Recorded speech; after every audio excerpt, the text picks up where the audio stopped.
All right, this is our hyperbola worksheet, and in a hyperbola, we're centering things just like we do with circles and ellipses. So our center is -1, 5, and we have a horizontal axis length and a vertical axis length that acts just like the ellipse. Under the X is your horizontal axis length squared, under the Y is your vertical axis length squared. So we can go to -1, 5. I can go horizontally 1, 2, 3, 4, 1, 2, 3, 4. I can go vertically 1, 2, 1, 2. Okay, but instead of making an ellipse, if this had been plus, that's exactly what we'd do. With a minus, we're going to get something a little different. So what I suggest is let's make a box here. So we're going to use those 4 points to kind of create a box here, and then through our center and through the corners, we're going to create what are called asymptotes here. So we're going to come in just like that. Okay. Now what's going to happen is then we're going to create two what are parabolic looking things, either opening up and down or right and left, and they're going to start, they're going to germinate, if you will, from one of these sets of points. How do you know which one it is? You look at what variable came first. Since X came first, that means we're going to open in the X direction. That means we're going to open this way and this way. And you let the asymptotes kind of set the structure for you. All right, they're going to approach those values as they go up and down. Now, we do have a focal distance squared here, and with hyperbolas, it's the opposite. You know, with ellipses, it was this minus this. For hyperbolas, it's going to be this plus this. So we don't care which one's bigger or smaller. We're just going to add them together. Our focal distance squared is 20. That means our focal distance is square root of 20, or about 4.5. So from the center, you go 4.5 right about there, and 4.5 here. Make sure you're doing it from the center, not from the vertice, and that's going to give you those focal points. So for this, it would be -1 plus square root of 20, comma 5. This one, -1 minus square root of 20, comma 5 would give you that. All right, here we got the same kind of thing. Our center, be careful though, it's always X, Y for your center, so don't get too rushed there. It's going to be -4, 5. Opposite on the X, opposite on the Y. Our horizontal axis length under the X, 16. That means we have 4 there. Under the Y for the vertical axis length will give us 6. So we go to -4, 5. All right. And then we're going to go 4 spaces horizontally. 1, 2, 3, 4. 1, 2, 3, 4, right about there. 6 spaces vertically. 1, 2, 3, 4, 5, 6. I know I didn't give you much here. 1, 2. We'll go 3, 4, 5, 6. We'll borrow off of this graph here. Okay. All right. Now we make our rectangle through them.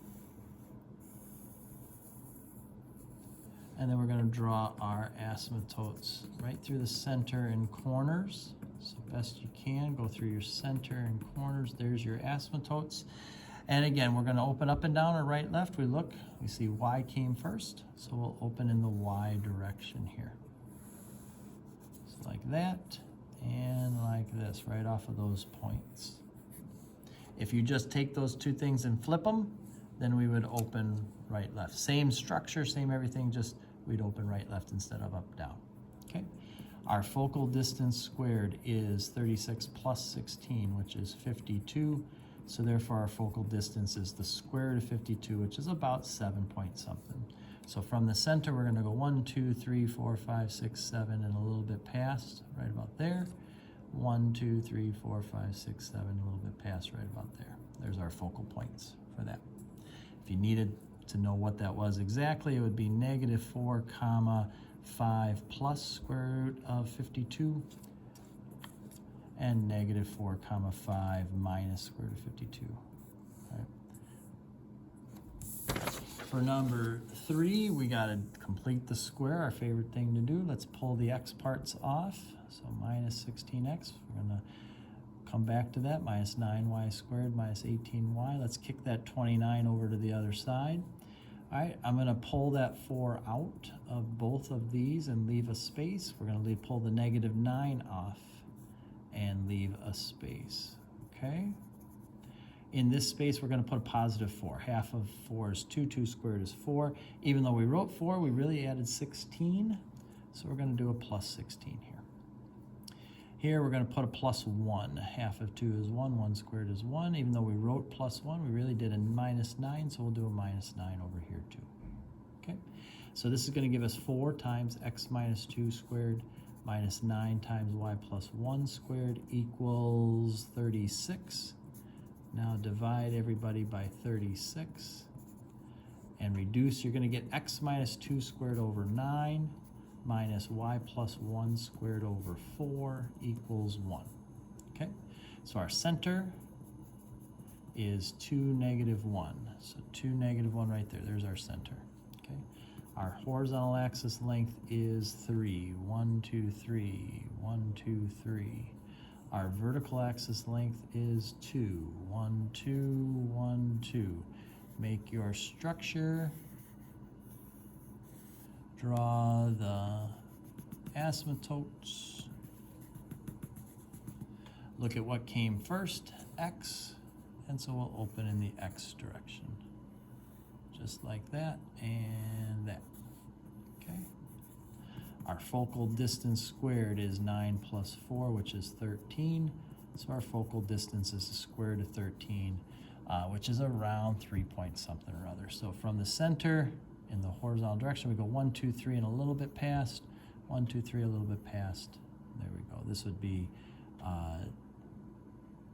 2 plus square root of 13, comma, negative 1, and 2 minus square root of 13, comma, negative 1, if we needed to. All right, here we're going to write this in. So what's important here is to kind of see the structure if we can. It didn't quite keep the boxes in there, but we can kind of recreate it if we want. And we can see that we went up to, we went 1, 2, 3, 4, 5, 6, 7, 8. 8 spaces here, and then our focal distance was 10, and this axis length here is 6. All right, so we're moving in the x. We opened right and left. That means x is going to come first, x squared. Our center is 0, 0, so we don't need to worry about that. So we get that going. Our horizontal axis length was 8, so 8 times 8, 64. And it looks like our vertical axis length was 6, so 36. If we go 64 plus 36, you get 100. 100, square root of 100 is 10. That's our focal distance. All right, number 5 says to graph this and label all that stuff there. So just a little review of what we've done. Our vertex is 6, 5. So we can go 6, 5 right there. It has a positive value, so we're opening up with that. And 1 over 4a is equal to 1/8. So the focal distance, 1 over 4 times focal distance is 1/8. That means a has to equal 2. Our focal distance for this is 2. So go 2 spaces up, there's your focal point. 2 spaces down, there's your line of directrix. Focal point would be 6, 7. Our line of directrix y equals 3. Can we write the equation for this ellipse? Looks like our horizontal axis length is square root of 20. Our vertical axis length appears to be 8. And our center appears to be 0, 0, which makes it nice. So we'll go x squared plus y squared equals 1. Since this is square root of 20, you square that, and that goes under here, right? The square root of that would be your horizontal axis length. Same thing here. Take that 8, square it, you get 64, and that goes right there. Pretty easy. All right, last thing then they wanted us to do is just to state which of the 4 conic sections would you expect these to be. You don't have to do anything with them, you just have to label them. So since we have a y equals something squared, this would be our parabola, right? The parabola is the only one that isn't squaring both of them. So anytime we see just one thing squared, we know that that's our parabola. Here we have something squared over 16 plus something squared over 25. The fact that it's a plus means it's either a circle or an ellipse, but the fact that the numbers are different means this is our ellipse. If those numbers had been the same, this would be our circle.